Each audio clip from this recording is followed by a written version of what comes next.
सर्व शिक्षक व विद्यार्थी मित्रांनो, यशाची गुरुकिल्ली या यूट्यूब चॅनलवर आपल्या सर्वांचं स्वागत। मी आज आपल्यासमोर भूगोल विषयाचा भाग 2चा व्हिडिओ घेऊन येत आहे। हा भूगोल भाग 2 व NMS सत्रातील भूगोलचा हा शेवटचा व्हिडिओ असेल। यात दिलेले व मागील व्हिडिओमध्ये दिलेले या प्रश्नांशिवाय महत्त्वाच्या घटकावरती कोणतेही प्रश्न येणार नाहीत याची दक्षता तुम्ही घ्या। हे प्रश्न व्यवस्थित लिहून ठेवा आणि लिहून ठेवल्यानंतर त्याच्या नोट स्वरूपात लिहिल्यानंतर त्याचं पाठांतर करा। वेगवेगळ्या पर्यायांचं जे मी स्पष्टीकरण देत आहे ते पण शॉर्ट स्वरूपात तुम्ही लिहून ठेवा, जेणेकरून तुमचा परिपूर्ण असा अभ्यास होईल। चला तर मग आपण व्हिडिओकडे वळूया। प्रश्न आहे पहा, वेगळा पर्याय निवडा। येथे दिलेले आहे वाराणसी, दिल्ली, मथुरा आणि मुंबई। याचं वेगळं उत्तर आहे मुंबई। विद्यार्थी मित्रांनो, महाराजा सवाई जयसिंग यांनी 18व्या शतकात जंतर मंतर ह्या खगोलीय वेधशाळा स्थापन केला। ह्या वेधशाळा वाराणसी, दिल्ली, मथुरा तसेच जयपूर आणि उज्जैन या 5 ठिकाणी हे केलेले आहे। मुंबई ही या ठिकाणी त्यांनी स्थापन केलेली नव्हती, म्हणून याचं उत्तर आहे मुंबई। पुढचं आहे लिंग गुणोत्तर। लिंग गुणोत्तर प्रमाण स्त्रियांची एकूण संख्या भागिले पुरुषांची एकूण संख्या गुणिले ही संख्या ही 1000 स्वरूपात असते। 1000च्या स्वरूपात गुणोत्तर असते, म्हणून याचं उत्तर आहे स्त्रियांची संख्या भागिले पुरुषांची संख्या गुणिले 1000। आता आपण पुढच्या प्रश्नाकडे वळूया। पुढचा प्रश्न आहे पहा, मृदू चिखलास काय म्हणतात? मृदू चिखलास सागरी निक्षेप असे म्हणत असतात। बृहत प्रमाणावरील नकाशे नसणारे उदाहरण कोणते? हे पहा, बृहत प्रमाण जे छोट्या स्वरूपात जे नकाशे काढले जातात त्याला बृहत नकाशे असे म्हणतात, व एकदम मोठ्या स्वरूपात जे नकाशे काढले जातात, उदाहरणार्थ खंड, देश, राज्य, जिल्हा या प्रमाणात नकाशे काढले जातात। उदाहरणार्थ एकास 5 लाख, 50,000 अशा स्वरूपात काढले जातात, त्यांना लघु प्रमाणावरील नकाशे म्हणतात। यामध्ये देश हा लघु प्रमाणावरती नकाशा आहे, तो बृहत प्रमाणावरती नकाशा शहर, गाव व शेत आहे। म्हटल्यानंतर याचा चुकीचा पर्याय नसणारं उदाहरण हा पर्याय नंबर 2 देश येईल। पुढच्या प्रश्नाकडे वळूया पहा आपण। पुढचा प्रश्न आहे, वातावरणातील बाष्पाचे जलरूपात परिवर्तन होण्याच्या प्रक्रियेला काय म्हणतात? वातावरणातील बाष्पाचे जलरूप परिवर्तन म्हणजे सांद्रीभवन। सांद्रीभवन असतं। पुढच्या प्रश्नाकडे आपण जाऊया पहा। पुढचा प्रश्न इथं दिलेला आहे, पृथ्वीचे 5वे व महत्त्वाचे आवरण कोणते? पृथ्वीचे 5वे व महत्त्वाचे आवरण हे चुंबकावरण हे मानलं जातं। देशाच्या आर्थिक विकासात टिंबटिंबचे स्थान महत्त्वाचे आहे। कोणताही देश जर आर्थिक विकासामध्ये जर त्याला करावायचं असेल तर त्यातील उद्योगांचे विस्तृतीकरण हे महत्त्वाचे असते। तर येथे महत्त्वाचा घटक आहे उद्योग। हे पहा, याच्याशी लक्षात ठेवा। पहा, इंग्लंडमध्ये औद्योगिक क्रांती झाली, औद्योगिक क्रांतीनंतर उत्पादन वाढलं होतं आणि या औद्योगिक क्रांतीमुळंच इंग्लंडचा विकास हा जलद गतीने झाला आणि नंतर मग तो माल खपवण्यासाठी दुसऱ्या खंडांकडे वळाले। म्हणजे कोणत्याही देशाच्या आर्थिक विकासामध्ये उद्योगांचे स्थान हे अतिमहत्त्वाचे असते। आर्द्रतेचे मापन कोणत्या एककात करतात? आर्द्रतेचे मापन ग्रॅम प्रति घनमीटर या एककात करतात। हे पहा, आपण विज्ञानामध्ये सुद्धा अशाचा प्रश्न पाहिलेला आहे आणि हा अतिशय महत्त्वाचा असा प्रश्न आहे। आर्द्रतेचे मापन ग्रॅम प्रति घनमीटर। पुढच्या प्रश्नाकडे वळूया पहा। पुढचा प्रश्न आहे, टिंबटिंब महासागरात उत्तर अमेरिका खंडाजवळ ग्रँड बँक हे मोठे मत्स्य क्षेत्र आहे। अटलांटिक महासागरात ग्रँड बँक हे मोठे मत्स्य क्षेत्र आहे। हे पहा, जर याचं पाहिलं झालं तर आर्क्टिक महासागरात उष्ण आणि शीत प्रवाह एकत्र येतात आणि इथे प्लवंग हे खाद्य असते.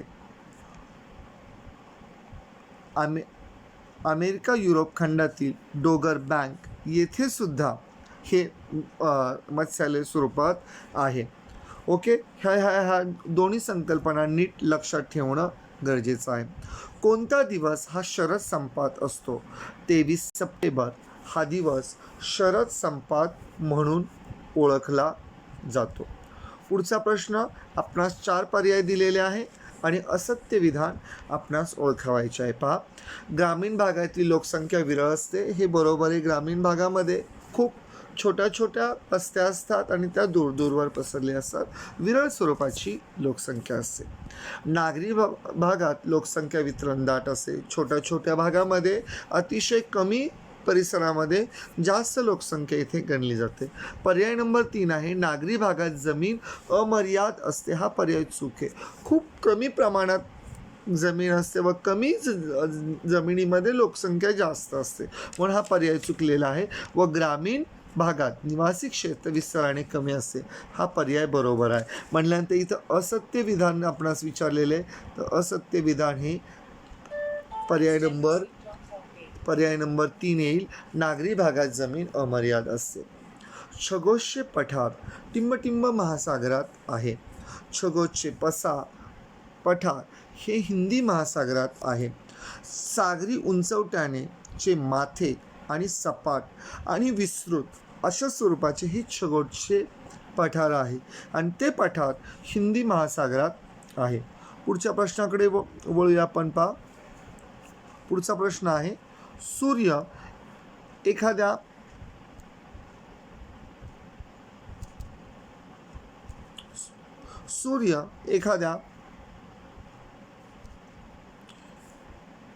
आकाशात विशिष्ट तारखेला उगवल्यानंतर तो क्षितिजावर सातत्याने घिरट्या घालत असणाऱ्यासारखा फिरतो.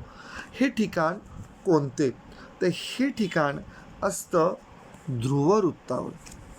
ध्रुववृत्तावरती सूर्य आकाशात विशिष्ट तारखेला उगवल्यानंतर क्षितिजावर सातत्याने घिरट्या घालत असल्यासारखा फिरतो.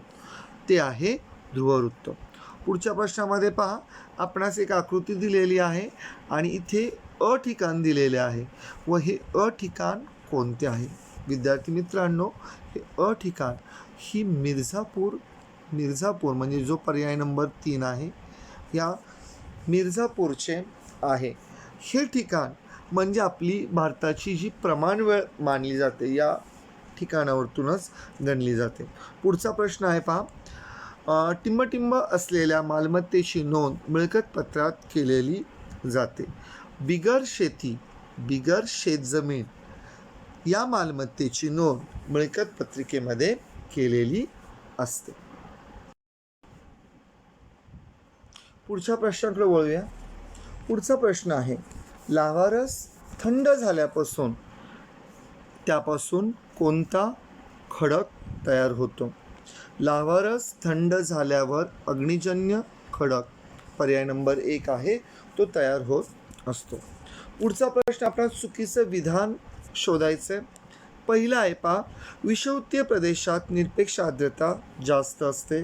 बरोबर आहे.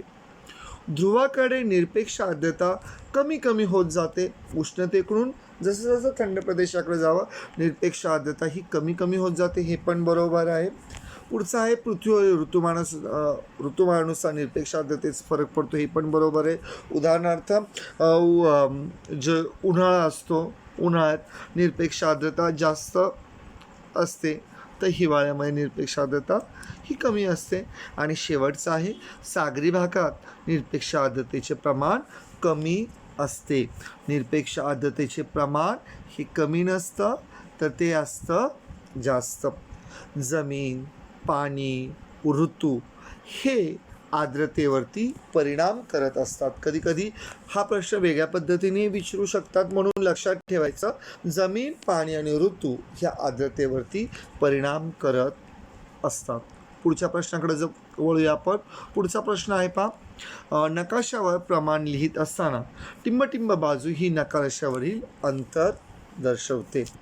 तर नकाशावरती प्रमाण लिहित असताना उजवी बाजू डावी बाजू ही नकाशावरील अंतर दर्शवत असते, तर उजवी बाजू ही जमिनीवरील अंतर दर्शवत असते. बघा, एकास समजा इथे 5 लाख दिलेले आहे, तर एक हे आहे, हे नकाशावरील अंतर आहे, तर हे 5 लाख आहे, हे जमिनीवरील अंतर. म्हणजे उजवी बाजू हे नकाशावरील अंतर डावी बाजू नकाशावरील अंतर व उजवी बाजू हे जमिनीवरील अंतर आपणास दर्शवते. पुढचा प्रश्न आहे पहा, national institute of standard and technology NIST ही संस्था कोणत्या देशामध्ये आहे? अमेरिकेचे संयुक्त संस्थान या देशामध्ये NIST ही संस्था आहे. हा प्रश्न मागील भागामध्ये सुद्धा आला होता, फक्त वेगळ्या नावाने तिथं होतं. टिंबटिंबाला समुद्रबुड जमीन असेही म्हणतात. भूखंड मंचाला समुद्रबुड जमीन असेही म्हणतात. पुढच्या भागाकडे वळूया आपण. पहा, पुढचा प्रश्न आहे, समुद्र सपाटीपासूनची उंची, जास्तीत जास्त भरतीची पातळी आणि ओहोटीची असणारी पातळी यांच्यातील टिंबटिंब होय. यांच्यातील ज्यावेळेस सरासरी काढली जाते त्यावेळेस समुद्र सपाटीची उंची ही ठरवत असते. कार्यक्षम लोकसंख्या गटातील व्यक्ती कोणत्या? नोकरी व्यवसायात व्यस्त असणाऱ्या व्यक्ती म्हणजे कार्यक्षम लोकसंख्या गटातील व्यक्ती. अतिशय महत्त्वाचा प्रश्न आहे पहा. कार्यक्षम लोकसंख्या म्हणजे नोकरी व्यवसायात व्यस्त असणाऱ्या व्यक्ती. चला पुढच्या प्रश्नाकडे जाऊया.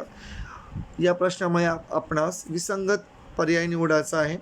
जाडी भरडी वाळू, दगडगोटे, मातीचे सूक्ष्मकण व किरणोत्सर्गी पदार्थ. तर याच्यामध्ये किरणोत्सर्गी पदार्थ हे आहेत. जाडी भरडी वाळू, दगडगोटे, मातीचे सूक्ष्मकण हे नैसर्गिक घटक आहे. किरणोत्सर्गी पदार्थ हे कृत्रिम घटक आहे. खालील कोणता उद्योग लघु उद्योग हा संबोधला जातो? पहिला यंत्रसामग्रीचा उद्योग, हा लघु उद्योग नाही आहे, हा अवजड उद्योग आहे, म्हणून पहिला पर्याय चूक. तिसरा पर्याय रेशीम उद्योग, हाही मोठ्या स्वरूपातील उद्योग आहे. साखर उद्योग हाही मोठ्या स्वरूपातील उद्योग आहे. पुस्तक बांधणी उद्योग हा लघु उद्योगामध्ये गणला जातो. अतिशय कमी जागा, कमी मॅनपॉवर अशा स्वरूपाचा उद्योग म्हणजे लघु उद्योग म्हणून संबोधला जातो. पुढे सूर्याचे भासमान भ्रमण होते म्हणजे काय होते? सूर्य वर्षभर उत्तरेकडून दक्षिणेकडे सरकत असल्याचा आपणास भाग होतो. पहा, कधी कधी आपल्या जर घरापदी कधी आपल्या अंगणाच्या पुढच्या अंगणात सूर्य असतो, कधी कधी पाठीमागील अंगणात, कधी कधी आपल्या घरावरती, असा आपणास उत्तरेकडून दक्षिणेकडे सरकताना दिसतो वर्षभर जर सूर्याची स्थिती पाहिली. प्रत्यक्षात सूर्य हा फिरत नसतो, आपली पृथ्वी त्याभोवती फिरत असते, परंतु आपणास भास होतो की जणू काही सूर्य फिरत आहे. म्हणून याचं उत्तर पर्याय नंबर 2 आहे. सूर्य वर्षभर उत्तरेकडे व दक्षिणेकडे सरकत असल्याचा आपणास भास होतो, म्हणजेच त्याचा आपणास भासमान भ्रमण झाल्याचं कळतं. पुढचा प्रश्न आहे, पृथ्वीला एक परिवलन पूर्ण करण्यासाठी लागणारे तास. पृथ्वीला एक परिवलन म्हणजे स्वतःभोवती फिरण्यासाठी 24 तास लागतात. परिभ्रमण म्हणजे सूर्याभोवती फिरणं, त्याच्यासाठी 365 दिवस लागतात. इथं दिलेला आहे पहा, हिरवा व्यावसायिक. हिरवा रंग हा व्यावसायिक तसेच वनासाठी केला जातो. निळा रंग हा निवासी क्षेत्रासाठी किंवा स्थायी कुरणासाठी केला जातो. लाल रंग हा वनक्षेत्र किंवा स्थायी कृषी यासाठी केला जातो. तर पिवळा रंग हा कृषीसाठी. तर येथे बघा, इथं हिरवा रंग व्यावसायिक दिलेला आहे, हे चुकीचं आहे. हा हिरवा रंग हा वनक्षेत्रासाठी असतो. हिरवा रंग वन. निळा रंग हा कुरणासाठी केलेला असतो.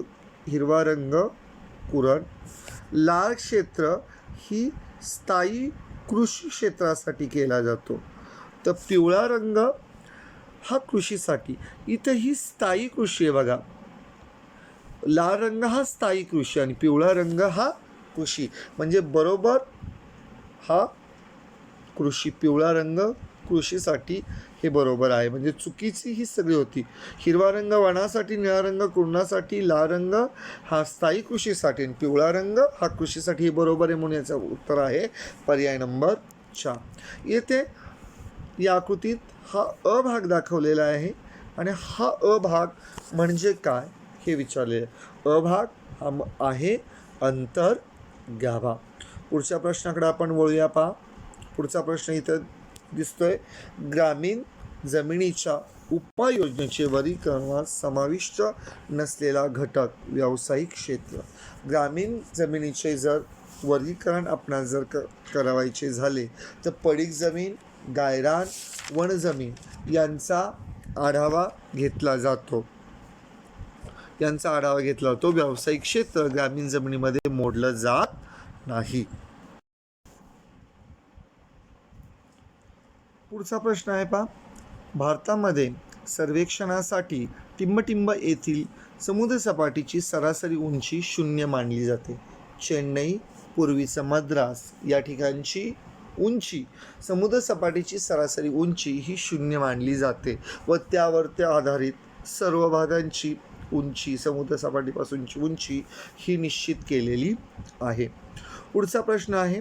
पुढीलपैकी लघु प्रमाणाच्या नकाशाचे उदाहरण. मगाशीच मी सांगितल्याप्रमाणे जो छोट्या स्वरूपाचा नकाशा असतो तो बृहत स्वरूपाचा नकाशा. इथे बघा प्रश्न पर्याय नंबर 1, 2 व 3 हे सर्व आहेत बृहत प्रमाणाचे नकाशे. तर पर्याय नंबर 4 हा लघु प्रमाणाचा नकाशा आहे. म्हणजे जगाचा नकाशा, खंडाचा नकाशा, देशाचा नकाशा हे लघु प्रमाणाचे नकाशे होतात. पुढच्या प्रश्नाकडे वळूया. मगाशी हा वेगळ्या पद्धतीने प्रश्न विचारला होता. भारतामध्ये जंतर मंतर खगोलीय वेधशाळा कोणी बांधल्या? महाराजा मानसिंग यांनी या जंतर मंतर वेधशास्त्रीय प्रयोगशाळा या बांधलेल्या होत्या. 54 नंबरचा प्रश्न दिसतोय बघा. अंतरंगाच्या विभागात न जुळणारा घटक. तर अंतरंगाच्या त्याच्यामध्ये न जुळणारा घटक आहे बेसॉल्ट. भूकवच, प्रावरण आणि गाभा हे पृथ्वीच्या अंतरंगाचे घटक आहे. भूकवच, प्रावरणामध्ये अंतगाभा, बाह्यगाभा आणि प्रावरणामध्ये निम्न प्रावरण आणि उच्च प्रावरण. तसेच भूकवचामध्ये खंडीय भूकवच व महासागरीय भूकवच हे भाग मोडतात. या भागांचं नाव, तो जो तक्ता आपल्या पुस्तकामध्ये दिला आहे तो तक्ताही पाठ करणं आपल्या दृष्टीने महत्त्वाचं आहे. पुढचा प्रश्नाकडे वळूया. पहा, हवा प्रसरण पावली किती विरळ होत जाते. प्रसरण पावली किती विरळ होत जाते. उत्तर ध्रुवीय प्रदेशापासून अंटार्क्टिकापर्यंत वाहणारे प्रवाह. उत्तर ध्रुवीय प्रदेशापासून अंटार्क्टिकापर्यंत जे प्रवाह वाहतात त्यांना खोल सागरी प्रवाह असे म्हणतात. पुढच्या प्रश्नाकडे वळूया. हा मगाशी आपण जो चर्चा केलेला भाग आहे त्यावर आधारित प्रश्न आहे. पहा, जगभरातील मोठ्या प्रमाणात नागरीकरणाला सुरुवात केव्हा झाली? मगाशी सांगितल्याप्रमाणे इंग्लंडमध्ये औद्योगिक क्रांती झाली आणि त्यानंतर नागरीकरणाला सुरुवात झाली. हे चित्र आपल्या पाठ्यपुस्तकातील आहे. पहा, हे चित्र दाखवतंय मानवी निर्मित घटकांचे संचयन. समुद्रामध्ये जे आपण घटक टाकतो ते भरतीच्या वेळेस ते समुद्रावरती परत येतात आणि याद्वारे ते समुद्राच्या तळावरती साठले जातात व प्रदूषण होतं. अशा विचित्र आपणच टाकलेल्या पदार्थांचे समुद्र आपल्याला सभार परत करत असतो. तर हे एक प्रकारचं प्रदूषण आहे. मानवनिर्मित घटकाचे संचयन इथं आपणास ह्या आकृतीतून बोध होतं. पुढच्या प्रश्नाकडे आपण वळूया. पहा, पुढचा प्रश्न आहे.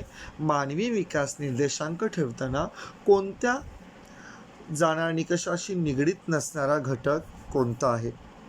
तर मानवी विकास निर्देशांक ठरवत असताना आंतरराष्ट्रीय धोरणाचा काही एक संबंध नसतो. मानवी निर्देशांक ठरवताना शिक्षण, शैक्षणिक कालावधी, आर्थिक निकषामध्ये सरासरी राहणीमान, तर आरोग्यामध्ये आयुर्मान हे घटक पाहिले जातात. इथे आंतरराष्ट्रीय धोरणाचा आणि या निर्देशांकाचा काही एक संबंध नाही. पुढचा प्रश्न आहे पहा, एका विश्व दिनाला सूर्योदय होतो तर पुढच्या विश्व दिनाला सूर्यास्त होते, असे स्थान कुठं असतो? अशाच प्रकारचा एक प्रश्न होता. तर असे स्थान कुठं असतं? ध्रुवावर असतं. टिंबटिंब क्षेत्रातील जमिनीचा वापर लोकांच्या राहण्यासाठी केला जातो. निवासी क्षेत्रातील जमिनीचा वापर हा लोकांच्या राहण्यासाठी केलेला असतो. पुढच्या प्रश्नाकडे आपण वळूया पहा. पृथ्वी तासाला स्वतःभोवती किती अंश फिरते? पृथ्वी एका तासाला स्वतःभोवती 15 अंश फिरत असते. हे पहा, एकूण 24 तास आहेत. पृथ्वीचे 360 रेखावृत्त आहे. 324ला 360ला जर 24 ने भागिलं तर एका तासाला 15 अंश हे उत्तर येतं. गटातील लोक मोठ्या प्रमाणावर कोणत्या गटातील ग्रामीण गटातील लोक मोठ्या प्रमाणावर काय करत असतात? ग्रामीण भाग हा शेती व्यवसाय असतो व शेती हा प्राथमिक व्यवसायात येत असल्याने ग्रामीण गटातील लोक प्राथमिक व्यवसायात येतात. शेती व तत्सम उद्योग यावर आधारित असतात. पुढचं पहा, सापेक्ष आर्द्रता. लोकसंख्या म्हणलं तर ती 1000 असते. सापेक्ष आर्द्रता म्हटलं तर ती 100वरती असते. निरपेक्ष आर्द्रता भागिले बाष्पधारण क्षमता, पर्याय नंबर 3 गुणिले 100. एक लक्षात ठेवायचं, सापेक्ष आर्द्रतेला गुणिले 100 आहे. लोकसंख्या असेल तर गुणिले 1000. निरपेक्ष आर्द्रता भागिले बाष्पधारण क्षमता हा भागाकार आणि त्याला 100ने गुणलं तर सापेक्ष आर्द्रता येत असते. पुढचा प्रश्न आहे, एका वर्षाच्या कालावधीत टिंबटिंब लोकसंख्येमध्ये एकूण मृत झालेल्या व्यक्तींची संख्या टिंबटिंब दर्शवते. तर दर 1000, आत्ताच मी तुम्हाला सांगितलं, जन्मदर, मृत्यूदर, लिंग गुणोत्तर हे 1000वरती डिपेंड असतं. सापेक्ष आर्द्रता ही शेकड्यावरती डिपेंड असते. म्हणून इथं नेहमी लक्षात यायचं दर 1000. तर अशा पद्धतीने एका वर्षाच्या कालावधीत दर 1000 मृत व्यक्तींच्या संख्येवरती मृत्यूदर हा ठरत असतो.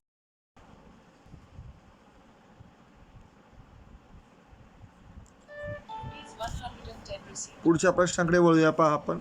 शीत सागरी प्रवाहालगत किनारपट्टीवर टिंबटिंबाचे प्रमाण कमी असते. शीत सागरी प्रवाहाच्या सागरी जमिनीलगत पर्जन्यचे प्रमाण कमी असते. हा इफेक्ट चिली, नैऋत्य आफ्रिका, पेरू या देशांमध्ये आपणास दिसतो. खालीलपैकी स्थलांतराची कारणे कोणती? स्थलांतर म्हणजे एका ठिकाणावरून दुसऱ्या ठिकाणी जाणे.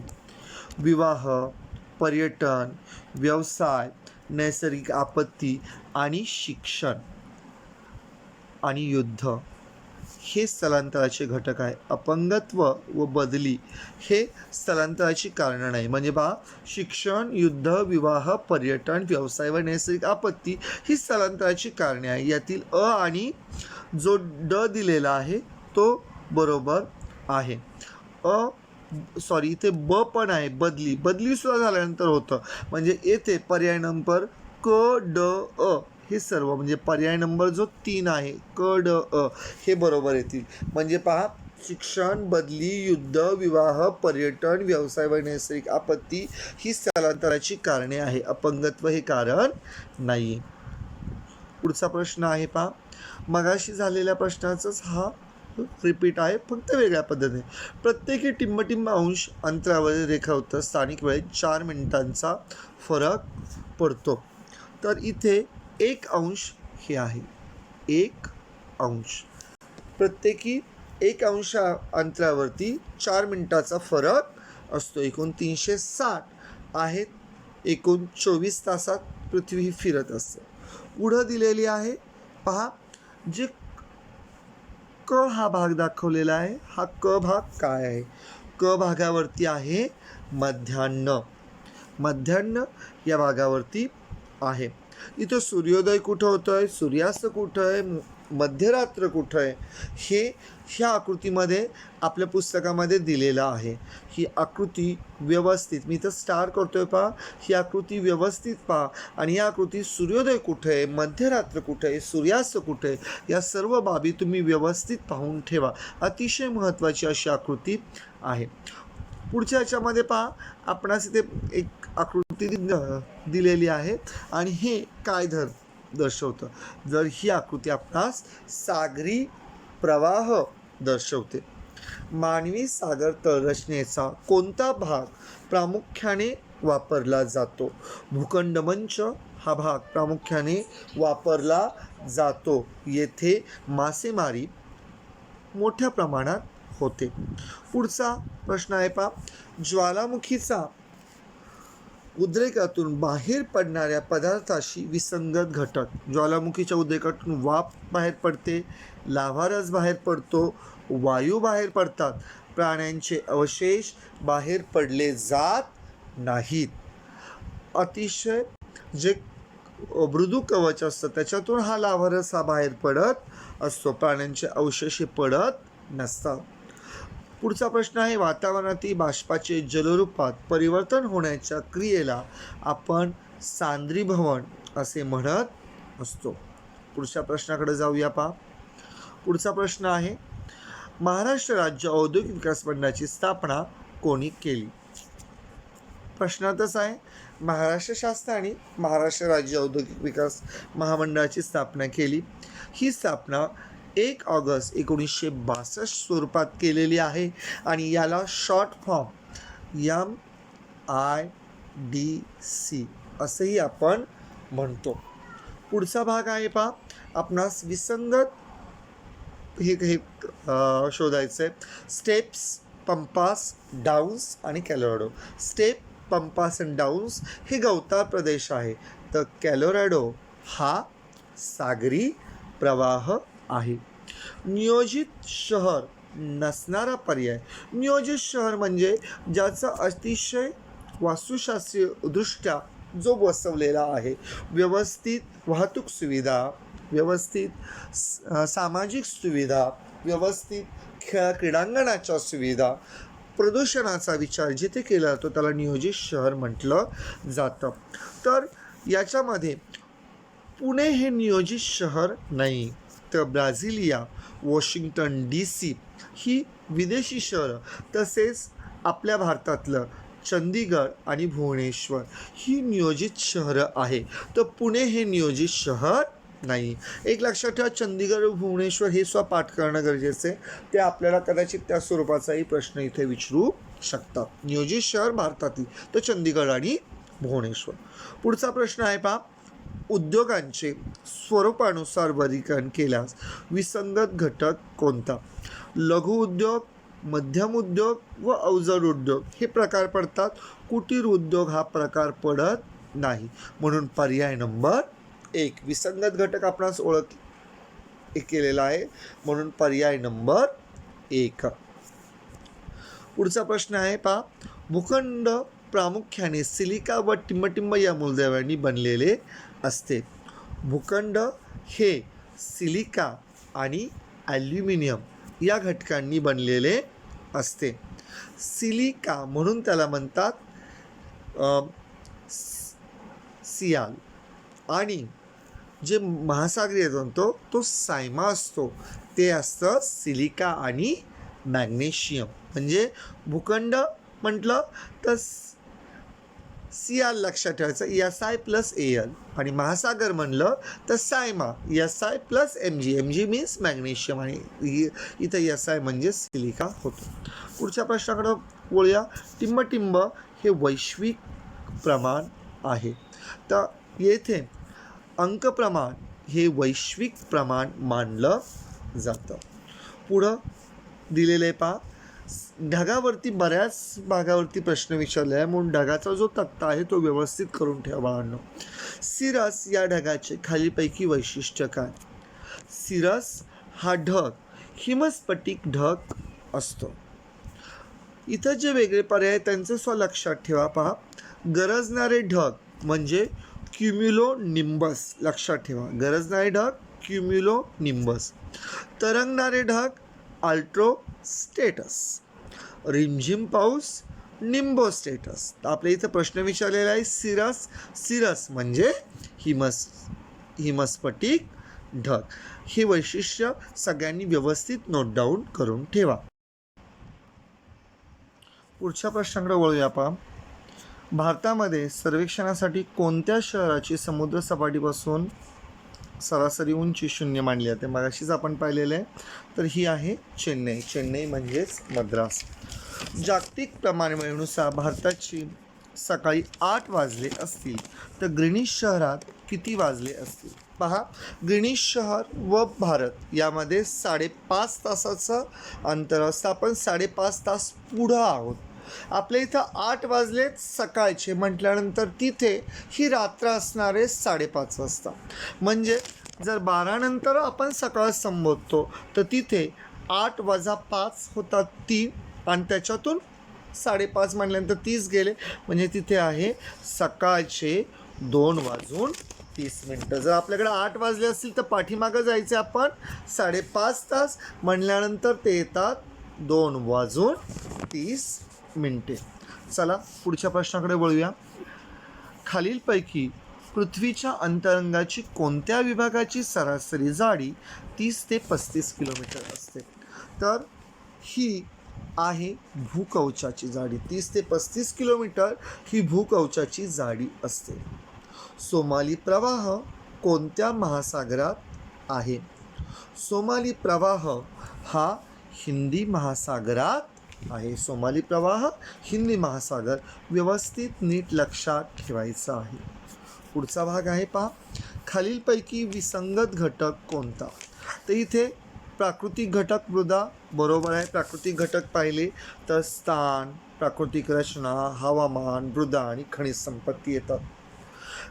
इथे आर्थिक घटकामध्ये खनिज संपत्ती दिलेली आहे, हा पर्याय आहे चुकीचा. पुढचा घटक आहे सामाजिक घटक. याच्यामध्ये वंश, धर्म, भाषा, रूढी, परंपरा हा बरोबर आहे. पुढं दिलेलं आहे राजकीय घटक. त्याच्यामध्ये युद्ध, राजकीय अस्थिरता आणि राजकीय धोरण येतं. आणि आर्थिक घटकामध्ये जे दिलेलं आहे खनिज संपत्ती येत नाही, तर यामध्ये येतं शेती, कारखानदारी, नागरीकरण, वाहतूक आणि बाजारपेठा. म्हणजे येथे चुकीचा घटक आहे पर्याय नंबर 3. आर्द्रतेचे मापन सामान्यतः टिंब या एककात करतात. हा आपला झालेला आहे प्रश्न पहा, ग्रॅम प्रति घन मीटर. आता याच्यातील पुढच्या प्रश्नाकडे पाहूया आपण. मृदेमध्ये टिंबचे प्रमाण अधिक असेल तर मृदा सुपीक होते. मृदेमध्ये ह्युमसचे प्रमाण जर अधिक असले तर मृदा ही सुपीक होत असते. जमीनविषयक सर्व माहिती कोणत्या खात्याकडे असते? जे महसूल खातं असतं, रेव्हेन्यू डिपार्टमेंट, या खात्याकडं, म्हणजे जे ते तलाठी अशा स्वरूपाच्या संलग्न प्रशासकीय व्यक्ती छोट्या स्वरूपात असतात, यांच्याकडे महसूल खातं असतं आणि हे जमिनीची सर्व माहिती या खात्याकडे असते, म्हणजेच रेव्हेन्यू डिपार्टमेंट. पुढचा प्रश्न आहे पहा, खालीलपैकी लघु उद्योगाचा पर्याय कोणता? लघु उद्योगाचा जर पर्याय पाहायचा झाला तर बेकरी हे लघु उद्योगाचा आहे. गुऱ्हाळ हा प्राथमिक उद्योगामध्ये, लोहपोलाद आणि साखर ह्या अवजड उद्योगामध्ये येतील, तर बेकरी हा लघु उद्योगामध्ये येतो. सूर्योदयानंतर जसा जसा सूर्य आकाशात वरवर सरकतो तशी आपली सावली ही लहान लहान होत जाते. बघा, सूर्योदयानंतर सावली आपली लहान होते आणि शून्य सावली सूर्य डोक्यावरती आला 12च्या सुमारास आपली होत असते. इथे पहा हे दिलेले आहेत, पर्याय दिलेले आहेत आणि त्यांची योग्य जोड आपणास निवडायची आहे. तर पहा, पहिल्यांदा इथे दिलेलं आहे पहा, सागरी मैदान. सागरी मैदान, भूखंड, मंच, खंडांतर्गत उतार आणि सागरी संचयन. सागरी मैदानाचा भाग असतो ब, सपाट भाग असतो. तर भूखंड मंच हा उथळ भाग असतो. खंडांतर उतार, याचा उतार तीव्र असतो. तर सागरी संचयनाचा भाग सखल असतो. म्हणजे 1चा आहे ब, 2चा आहे अ, 3चा आहे ड, तर 4चा आहे क.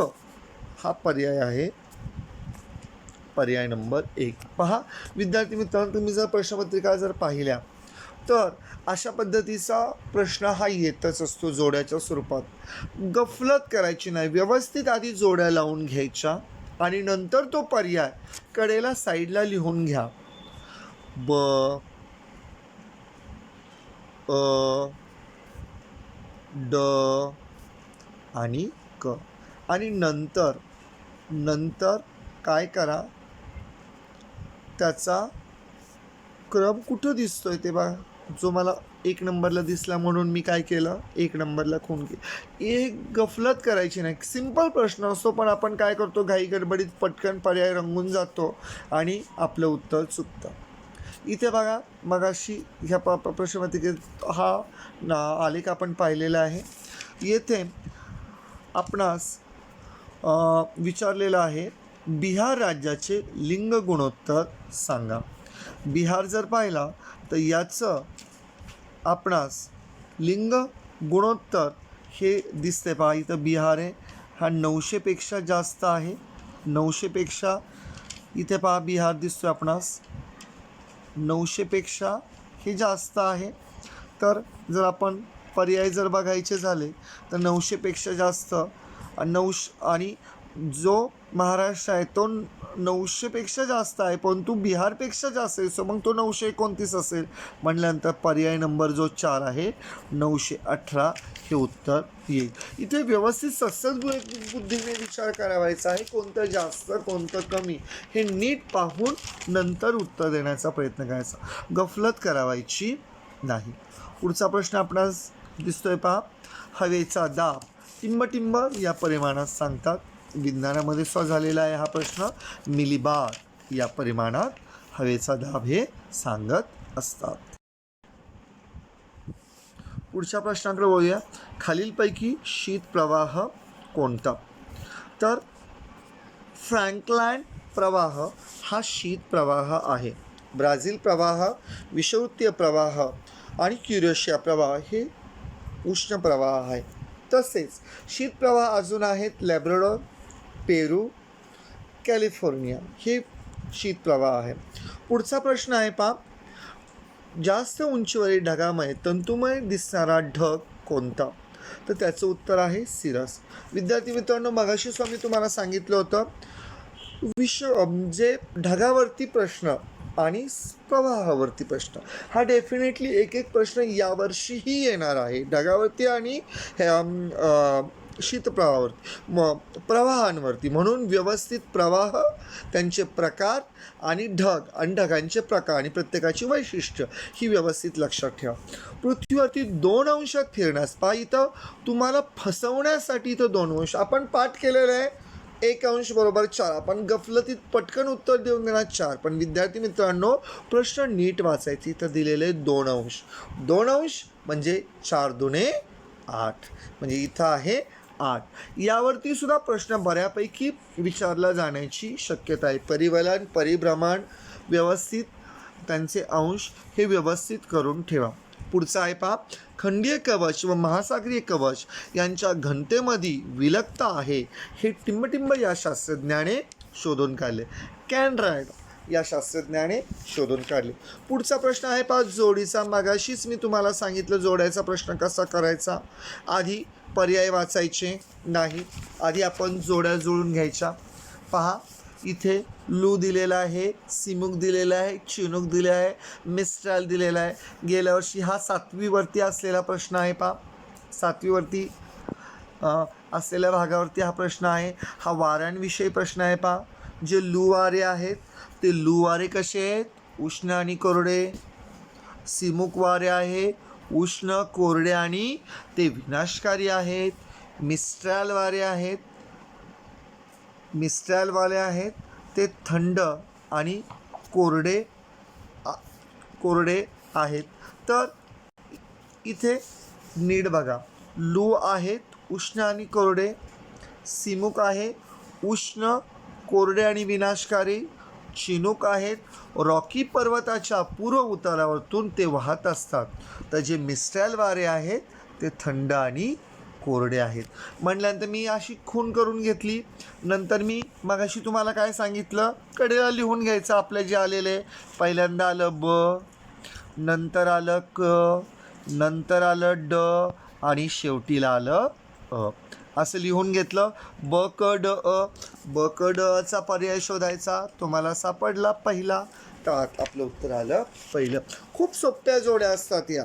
फक्त व्यवस्थित जर तुम्ही सद्सद्विवेक बुद्धीने विचार केला तो चुकत नाही. मी सांगितल्या पद्धतीची ट्रिक्स वापरा, त्या पद्धतीने केलं तर हा प्रश्न तुम्हाला नक्कीच पैकी एक मार्क मिळून देईल. पुढच्या प्रश्नाकडे जाऊया. पहा, जमिनीचा कस वाढवण्यासाठी 1 ते 2 हंगाम जमिनीचा काही भाग शेतकरी वापरत नाही. जमिनीचा कस वाढावा म्हणून तिथं पीकच घेतलं जात नाही, तर ती पडीक म्हणत नाही, तिला काय म्हणतात, चालू पड. ती नंतर सध्या पड आहे पण नंतर ती सुपीक होणार आहे किंवा लागवडीचं क्षेत्र होणार आहे, म्हणून त्याला पडीक जमीन म्हणत नाही, तर नापीक जमीन म्हणत नाही, तर तिला काय म्हणतात, चालू पड असं म्हणत असतात.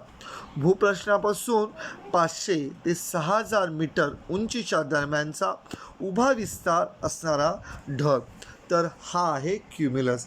जर ही गेल्या वर्षीची प्रश्नपत्रिका होती बघा, ढगावरती हा दुसरा प्रश्न तिथं आलेला आहे, म्हणून अतिशय महत्त्वाचा आहे. हा MIDCवरचा प्रश्न आहे बघा. महाराष्ट्र राज्यामध्ये महाराष्ट्र राज्य विकास महामंडळाची स्थापना मागाशीच मी तुम्हाला सांगितलं होतं 1 ऑगस्ट 1962 रोजी करण्यात आलेली आहे. पुढचा प्रश्न अतिशय महत्त्वाचा आहे. सागर तळरचनेच्या खोलीनुसार जास्तीकडून कमीकडे, म्हणजे जास्त भागापासून कमी भागाकडे, खोलीनुसार जास्त भागाकडून कमी भागाकडे हे करायचं आहे.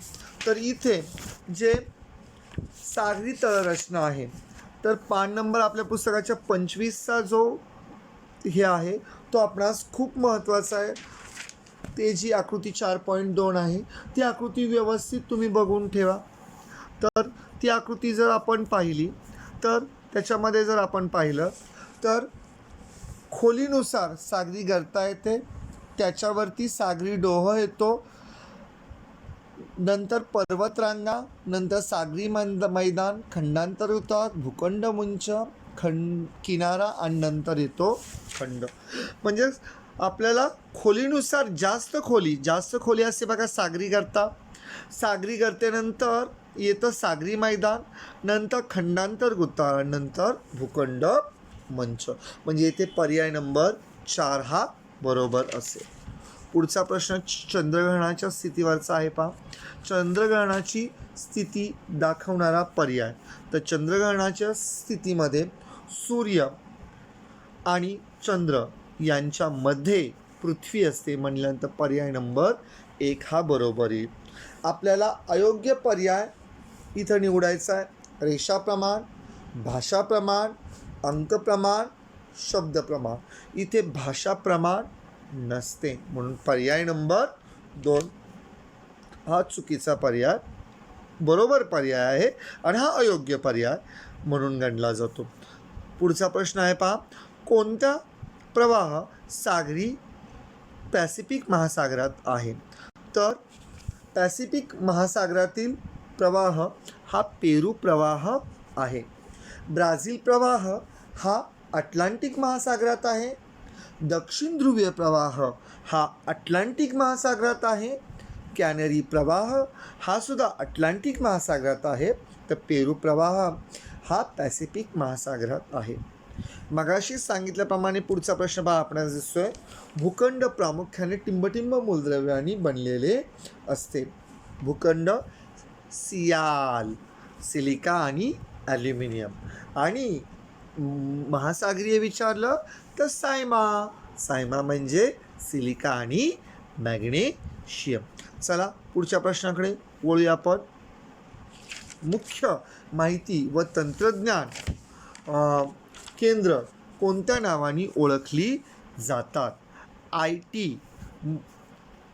टी हब ही केंद्र IT हब माहिती मुख्य तंत्रज्ञान केंद्रे ही IT हब या नावाने ओळखली जातात. इथे आपल्याला हे दिलेली आकृती दिलेली आहे आणि या आकृतीत आपल्याला विचारलेलं आहे प्रावरण. तर ह्या आकृतीचा जर व्यवस्थित बोध घेतला तर जो आपल्याला दिलेला आहे क्यू आहे हा प्रावरण आहे. क्यू हा भाग दाखवलेला आहे हा प्रावरण आहे. ही आकृती अतिशय महत्त्वाची आहे बघा. हा जो पी भाग दाखवलेला आहे हा आहे भूकवच. क्यू हा आपणास प्रावरण शोधायचं आहे म्हटल्यानंतर प्रावरण आहे क्यूने. जो आर भाग आहे हा बाह्य गाभा आहे, हा बाह्य गाभा आहे, हा द्रवरूप आहे आणि जो एस आहे तो घनरूप अंतर्गाभा आहे. तर विद्यार्थी मित्रांनो, अशा पद्धतीने मी 2 व्हिडिओमध्ये आपणास भूगोलाचे सर्व IMP प्रश्नांचा आढावा घेतलेला आहे. विद्यार्थी मित्रांनो, तुम्ही ह्या सर्व प्रश्नांच्या नोट्स जी पर्यायांचे स्पष्टीकरण दिले त्याच्याही व्यवस्थित नोट्स तिथं लिहून ठेवा. नोट्स लिहिल्यानंतर त्याचं वाचन 2दा ते 4दा हे व्हिडिओचंही श्राव्य तुम्ही 2दा ते 3 वेळा करा आणि 2दा ते 3 वेळा केल्यानंतर नक्कीच तुमचा अभ्यास आणि कॉन्फिडन्स हा वाढलेला असेल. शिक्षक मित्रांना विनंती आहे की त्यांनी आपल्या विद्यार्थी ग्रुपवरती हे व्हिडिओ पाठवावे जेणेकरून दुसऱ्या विद्यार्थ्यांनाही उपयोग होईल व NMSची परीक्षा आपण देऊ शकू. विद्यार्थी मित्रांनो, तुम्ही एवढंच करा, तुम्हाला भूगोलामध्ये नक्कीच 15 पैकी 15 मार्क नक्कीच मिळतील व परीक्षा झाल्यानंतर तुम्हाला ह्यामधील व्हिडिओमधील प्रश्न आले किंवा नाही याबद्दलही कमेंट्स करायला विसरू नका आणि आपल्या मित्रांना हे व्हिडिओ शेअर करायला नक्कीच विसरू नका. माझ्या ह्या व्हिडिओला पाहिल्याबद्दल व ऐकल्याबद्दल धन्यवाद व या व्हिडिओला लाईक, शेअर आणि कमेंट्स करायला विसरू नका आणि माझा चॅनल जर सबस्क्राईब केला नसेल तर नक्की करा.